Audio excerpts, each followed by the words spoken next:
नमस्कार शेतकरी बंधूंनो, आपल्या चॅनलवर तुमचं मनापासून स्वागत आहे. मित्रांनो, आज आपण आपल्या पेरू बागेमध्ये अतिशय महत्त्वाचं काम करणार आहोत. तुम्ही पाहू शकता की आपल्या पेरू बागेमध्ये रोटावेटर मारायचं काम चालू आहे. तुम्हाला दाखवतोय.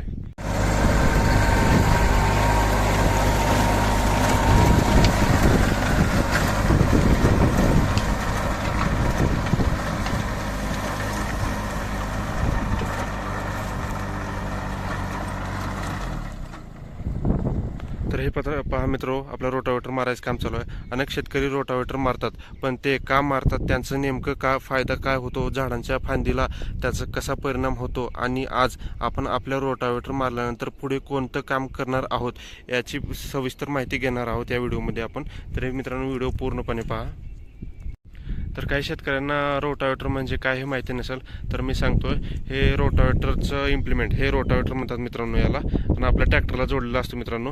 हा सॉफ्टद्वारे काम करतो मित्रांनो. बाकीचे सगळे इम्प्लिमेंट, हे कोळो वगैरे पेरणीयंत्र, हे फक्त त्यांच्या मांडीवर काम करतात. हे सॉफ्टद्वारे काम करतो, म्हणजे हे इंजिनातून रोटावेटर फिरवतो. हे स्टापलिंग मित्रांनो, यावरती ॲडजस्ट करायचं मित्रांनो. आपल्याला जास्त रोटावेटर लागायचा असला तर मित्रांनो टॉपलिंग आकडायची.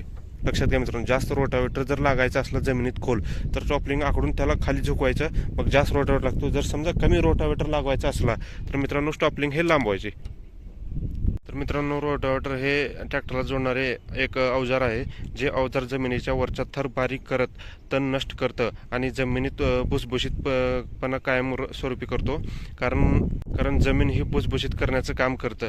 जमीन जितकी भुसभुशीत असेल तितकीच ती झाडाच्या मुळांशी वाढला चांगली होते व त्यांना ऑक्सिजन पूर्ण पुरवठा होतो. म्हणून फळबागेमध्ये वेळोवेळी आंतरमशागत करणे खूप महत्त्वाचं असतं मित्रांनो. तर मित्रांनो, पेरू बागेत आपण रोटावेटर का मारतो? मित्रांनो, पेरू बागेत काही दिवसांनी पाऊस पडल्यानंतर तण मोठ्या प्रमाणात वाढायला सुरुवात होते. हे तण झाडांना दिलेलं पाणी घेतात, म्हणजे आपण ड्रिपद्वारे पाणी दिल्यानंतर हे झाडाचं पाणी, गवत पण ते तण पाणी पिऊ शकतो व झाडाला पाणी कमी पुरवठा होतो. आपण दिलेलं खत पाणी देखील ते गवत खातं मित्रांनो. हे सेंटरचे जे खत असतं, आपण काही खत वगैरे ड्रिपद्वारे पाणी वगैरे दिलो तर या आंतरमशागतीमधलं जेवढं तण आहे मित्रांनो, तर ते पेरू बागेचं झाडातलं गवतातलं वगैरे पूर्ण गवत खातं. जे झाडाला काय आपण अन्नद्रव्य, खत, सूक्ष्मजीव वगैरे देणार आहोत, तर हे तण मित्रांनो खाऊन जातं.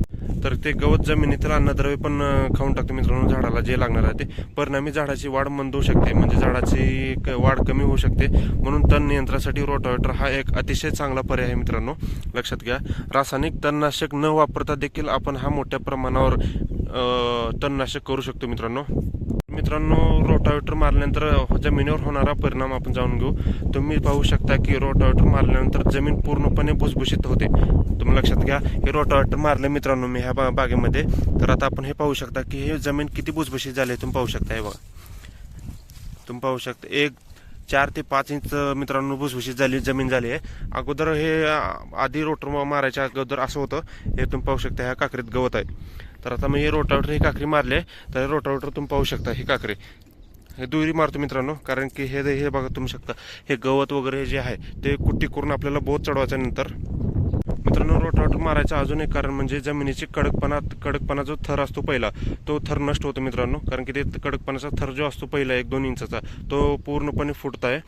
जेव्हा जमीन कडक असते तेव्हा पाणी आत मुरायला अडचण येते मित्रांनो. ज्यावेळेस आपण जमीन कडक असते, ज्यावेळेस पाऊस वगैरे पडला किंवा आपण मोकळं पाणी दिलो तर ते पाणी मित्रांनो जमीन मोरत नाही, कारण की ते पावसाद्वारे ते सहज खाली जातं. त्यामुळे आपण रोटावेटर मारल्यानंतर ते पाणी आपल्या मातीच्या भेगामध्ये वगैरे जाऊन बसतं.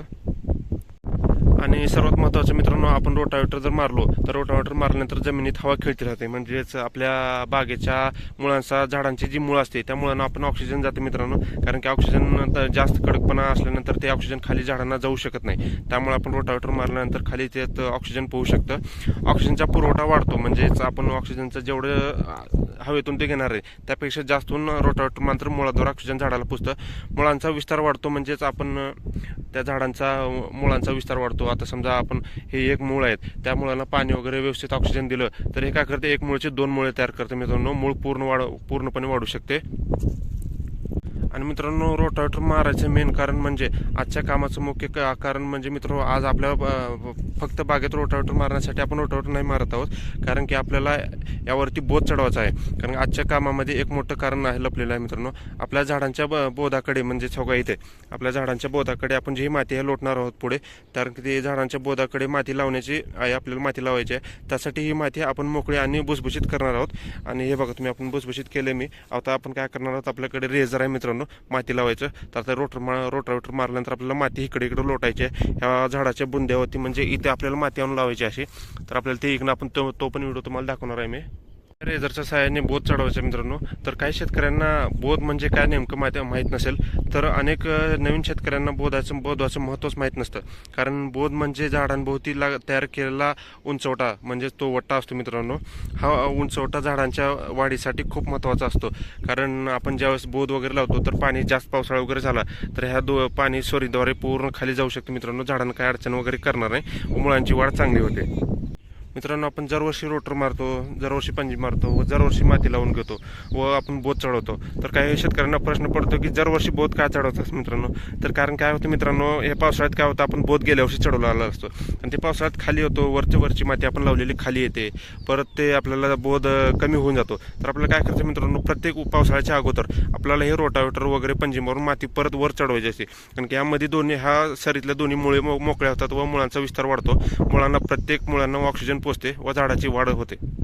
मित्रांनो, अजून एक बोध वाढवण्याचे फायदे म्हणजे आपण हा दरवर्षी लावलो, दरवर्षी आपण 2 इंच वाढवणार आहे. कारण की हा ऑलरेडी लावलेला बोध आहे, तर अजून यावरती थोडा वाढवणार आहे मित्रांनो. कारण की मुळांचं संरक्षण जास्त वाढतं. कारण की ह्या दोन्हीमध्ये हे बघा तुम्ही तुम्ही पाहू शकता मुळे. तर इथं आपण खड्डे खणले, तर या खड्ड्यामध्ये आपण खत घालणार आहोत आता. तर राहिला प्रश्न आपण बोध वाढवायचा. तर मित्रांनो, मुळ्याचं संरक्षण आहे, ते जे काही मुळे आहेत यामध्ये ह्यांचं माती लावल्यानंतर परत ट्रॅक्टर वगैरे लागताना मुळे तोडू नये म्हणून याचं संरक्षण होतं. झाडांच्या बारीक मुळांना संरक्षण मिळतं. पाणी व्यवस्थापन म्हणजेच आता आपण दिलेलं पाणी झाडांजवळ टिकून राहतं मित्रांनो. आपण ज्यावेळेस ड्रीपद्वारे खालून पाणी देतो तर ते झाडाजवळ टिकून राहतं. खताचा योग्य वापर म्हणजेच आपण ड्रीपद्वारे जे खत देणार आहोत तर मित्रांनो, तिथे खत फक्त त्याच्या मुळाशी जिरून राहतं. म्हणजे आपण इथे हे बघा ड्रीप इरिगेशन आहे इथे, तर आपण ह्या ड्रीप वाटे जर खत काही मायक्रोन्यूट्रन्स वगैरे दिलो तर तेच मुळासाठी जातं. जर आपण बोध वगैरे नाही लावलो तर ते पाणी वगळून खाली येतं मित्रांनो, तर त्या झाडाला काय उपयोग होणार नाही. खतांचा योग्य वापर होऊ शकतो, खत वाहून जात नाही मित्रांनो खाली. झाडांची वाढ होते, झाडांची वाढ जोमदार होऊ शकते मित्रांनो. कारण की ते खत वगैरे मिळाल्यानंतर पूर्ण झाडे मोठी होऊ शकतात. पावसाळ्यात फायदा होतो याचा, कारण की जास्त पाऊस पडला तरी मुळांचे नुकसान होत नाही. कारण की पाऊस एक जास्त पडला तर ते सरीद्वारे असं पाणी खाडणीत जाऊ शकतं, बागेच्या बाहेर जाऊ शकतं, मुळांना धोका होऊ शकत नाही. कारण की जास्त पावसाळा झाला तर मुळांची कूज होऊ शकते. मित्रांनो, बोध चढवायच्या आधी, रेझर मारायच्या आधी रोटावेटरच का मारायचं, रोटावेटर आणि बोधचा काय संबंध. तर मित्रांनो, आज आपल्या जी माती भुसभुशीत करणार आहोत तीच माती नंतर झाडांच्या बोधाकडे लावली जाणार आहे मित्रांनो. लक्षात घ्या, भुसभुशीत मातीमुळे बोध मजबूत तयार होतो. कारण की आपण कोळं वगैरे मारल्यानंतर ते ढेकळत तसंच राहतात. त्यामुळे रोटावेटर मारायचा पर्याय निवडला मी. आणि झाडांच्या मुळांना वाढीसाठी चांगली मदत होते. कारण की कोळं मारल्यानंतर जास्त खोल लागू शकते कोळं आणि ते मुळांना कातरू शकतं, मूळ तुटू शकते. म्हणून आपण रोटावेटर मारायच्या 2 ते 3 इंच रोटावेटर मारल्यानंतर आपल्याला त्याचा फायदा होऊ शकतो. कारण की जास्त कोळं जर खोल मारलं तर त्याची मूळ तुटू शकते.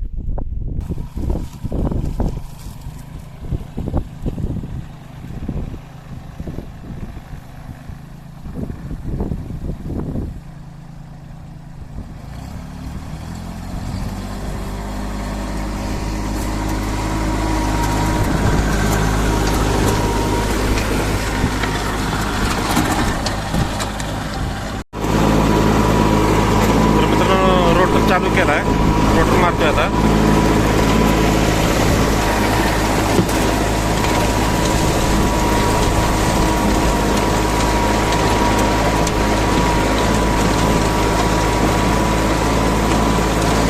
मित्रांनो, काही शेतकरी, सामान्य शेतकरी ही चूक करतात की अनेक शेतकरी फक्त खत आणि पाण्याकडे भर देतात, पण आंतरमशागत, तण नियंत्रण आणि बोध व्यवस्थापन याकडे दुर्लक्ष करतात. खरं तर ही काम सुद्धा तेवढंच महत्त्वाचं आहे जेवढं खत व्यवस्थापन, पाणी व्यवस्थापन आहे. कारण की आंतरमशागत जर नाही केली तर त्यामुळे ऑक्सिजन नाही पोचणार, खत व्यवस्थापन व्यवस्थित नाही होणार, पाणी सांचून राहतं जमिनीमध्ये व झाडांची मुळकूज होते, परिणामी झाडांची वाढ थांबते, उत्पादनाला घट येते. हे बघा मित्रांनो, हे जे पेरू लागले, आता या पेरूला आपण माती वगैरे चढवून ते काय करणार, झाड व्यवस्थित ऑक्सिजन घेणार, व्यवस्थित खत घेणार. ते पूर्ण आपण जेवढं शक्य दिलं तेवढ्या मुळांद्वारे ते खत पोचणार त्या झाडाला, आपण ड्रीपवर देणार आहोत. तर असं काय रोटर मारतो मित्रांनो, उद्या किंवा परवा आपण माती लावणार आहे बागेला. तर हे तुम्ही पाहू शकता फळ झाडाला ऑलरेडी लागत आहे. सध्या सीझन आहे मित्रांनो, हे फळ लागलेलं आहे. तर आता यावरती फोम मिळतो मित्रांनो, फोम. ते फोम आणि कॅरीबॅग लावला जातो, कारण की त्या फळांना डाग वगैरे पडू नये. डंक, माशी वगैरे बसून त्यावरती डाग पडल्यानंतर मार्केटला कमी रेटमध्ये जाऊ शकतो, परिणामी शेतकऱ्यांचं नुकसान होतं. यासाठी आपण फोम वगैरे लावणार आहे त्यासाठी. तर हे मित्रांनो आता यामध्ये दोन्हीत खड्डे मारलेत. तर एक खड्डे मारण्याचं कारण काय मित्रांनो माहिती आहे का, तर आपण आणले आता शेणखत. 10 ट्रॅक्टर आपण शेणखत घेतलं मित्रांनो, विकत घेतले. तर ते शेणखत आणि आपल्याकडे 1 ट्रॅक्टर कोंबडी खत आहे. तर आता पर्याय म्हणून काय करतो मित्रांनो, ते 10 ट्रॅक्टर व 1 ट्रॅक्टर जे शेणखत आहे ते एकत्र करून आपण यामध्ये एक टोपलं शेणखत टाकणार मित्रांनो. तर आता यामध्ये एक टोपलं शेणखत टाकल्यानंतर असं टाकून घ्यायचं मित्रांनो.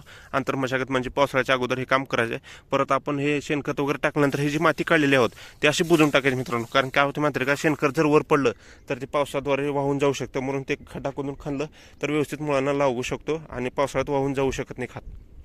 तर मित्रांनो आज आपण पेरू बागेत रोटावेटर मारण्याचं काम करत आहोत. यामागचा उद्देश तणनाशक, तण नियंत्रण, जमीन भुसभुशीत करणे आणि बोध वाढवण्यासाठी माती तयार करणे हा आहे. अशा छोट्या छोट्या कामांमुळे भविष्यात झाडांची वाढ होते, उत्पादन आणि बागेची गुणवत्ता सुधारण्यास मोठी मदत होते. मित्रांनो तुमच्या बागेत रोटावेटर किती वेळा मारता ते तुम्ही कमेंटमध्ये मला नक्की सांगा. जर व्हिडिओ आवडला असेल तर लाईक करा, व्हिडिओ शेअर करा व शेतीविषयक अशाच माहितीसाठी चॅनल माझा सबस्क्राईब करा. धन्यवाद. तर अजून एक मित्रांनो गोष्ट, हा माझा 27 HP कोबोटा आहे. तर B2741S हा मॉडेलचा सिरीज आहे. तर मित्रांनो हाचा रिव्ह्यू घेण्यासाठी मी लवकरात लवकर व्हिडिओ करणार आहे. तर याचा पूर्ण माहितीदार कसा चालवायचा, कोणत्या पद्धतीने चालवायचा, कोणता घेर वापरायचा, जर तुम्हाला व्हिडिओ पाहायचा असेल तर मला कमेंटमध्ये सांगा.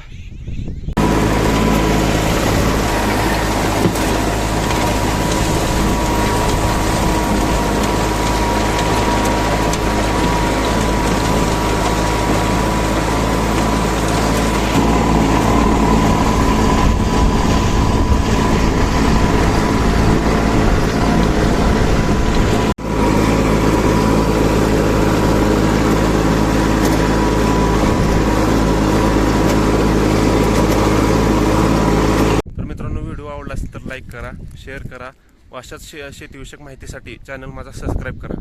धन्यवाद.